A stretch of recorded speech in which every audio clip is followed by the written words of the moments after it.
So today we are welcoming Francois Martelet, CEO of Oasmia. Good morning, Jonathan. For those who don't know who Oasmia is, would you be able to give a short, brief introduction to the company and what you do? Sure. So Oasmia is a fully integrated research and development company using a validated technology platform we call XR17.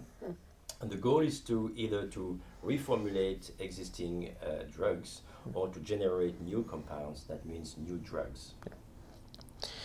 Oasmia has undergone a major restructuring since you joined as CEO in February this year, and you announced the results of a full strategic review during the spring, where you are aiming to deliver long-term profitable growth as a specialty pharma company.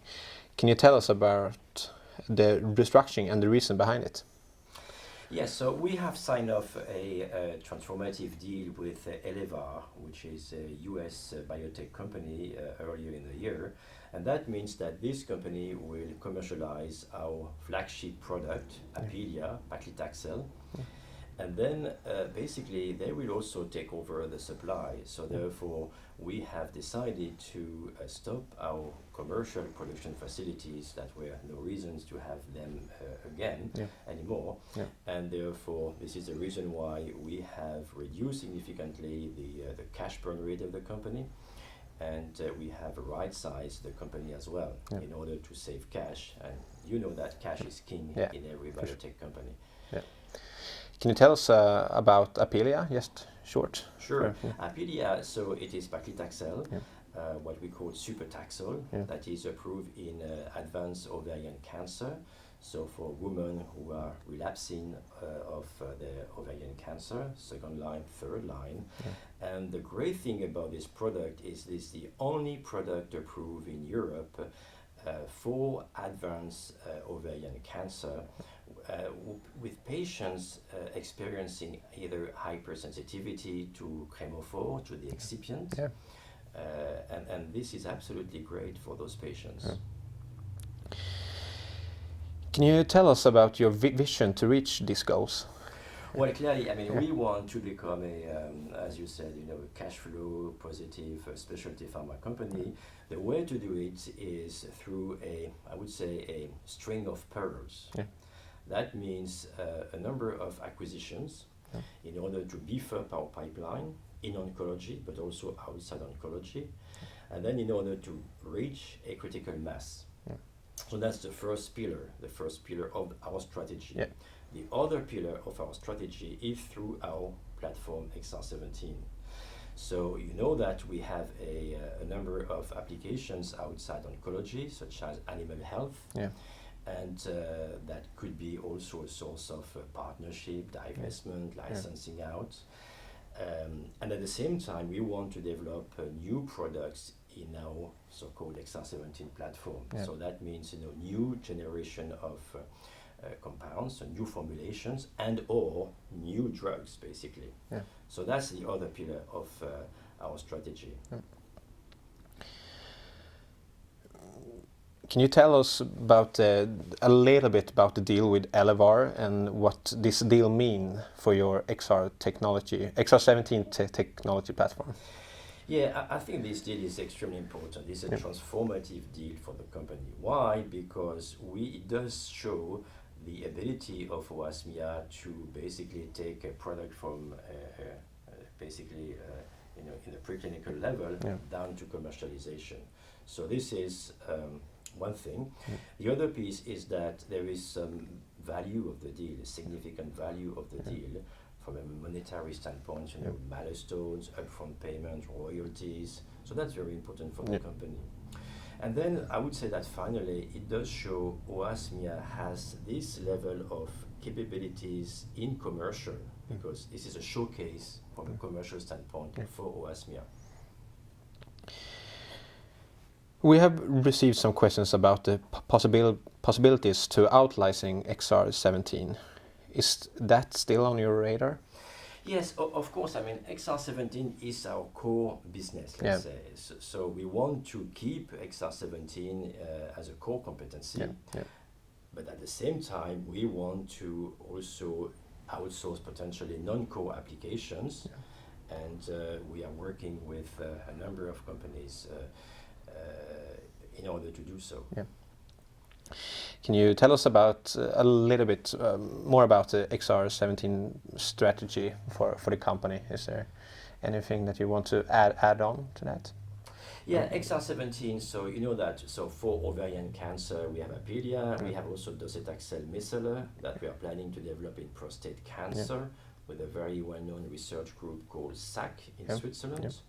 And then we will be working with our partner Elevar in order to generate also potential new indications of with Apelia in oncology. So that's the first part. And then we are working also at selecting the right targets, the right new APIs that would benefit from the XR17 platform, not in oncology, but also outside oncology.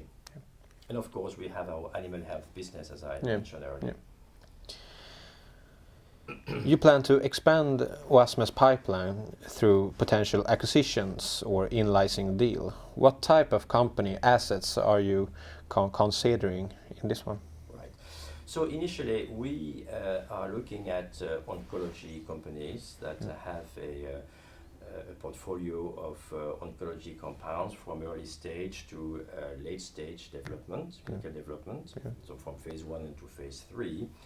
We are looking also at carefully at their shareholding base, because we want to expand, we want to beef up our shareholding base by bringing institutional investors in our shareholders. And then we are looking at obviously compounds that would fit with our XR17 platform. You know that most of the small molecules, they are not water soluble, and therefore they would be benefiting greatly from XR17. So we try to do the match. Is it hard to find a good match, would you say? Or? Actually not. Actually, in the Nordic region, you know, you have a number of opportunities that we are currently exploring. You know. Interesting. Does Oasmia have enough financial muscle to do an M&A, or? Yeah, I mean, as part of our restructuring, you know, we have decided to limit significantly the burn rate. And that means that we will be generating around over the 100 million Swedish kronor in cash every year. So yes, we do have significant muscles to do an M&A. We have a runway that is far beyond 18 months. Yesterday you told us that Tannin Group and Elevar went into a partnership. Can you tell us a bit more about this partnership and what does it mean for Oasmia and Apelia? Yes. In primary. So for physicians and patients in Europe, this will be a pre-launch activity. Yeah. Okay. So that means that on special request, physician can prescribe Apelia in Europe because it's also approved in Europe. Exactly. And in some cases, they can get reimbursement as well. So this is a pre-launch activity on a named patient basis. And you see, I mean, it takes a little bit of time to find the right partner for Apelia. So, but at the same time, we want to provide to the patients the opportunity to receive the drug. And this is what it's all about. And Tanner has a level of capabilities significantly in Europe. Follow-up question on that. Will Tannin Group be responsibility for marketing and sales activities in EU? I expect. Yeah, most likely not. No, I mean, we are, as I said earlier, you know, working with Elevar on selecting the right partner for Apelia, for the commercialization, for the full launch of Apelia in Europe. This is an ongoing work. And I'm confident that I will be able to report to the streets the outcome of it as soon as possible.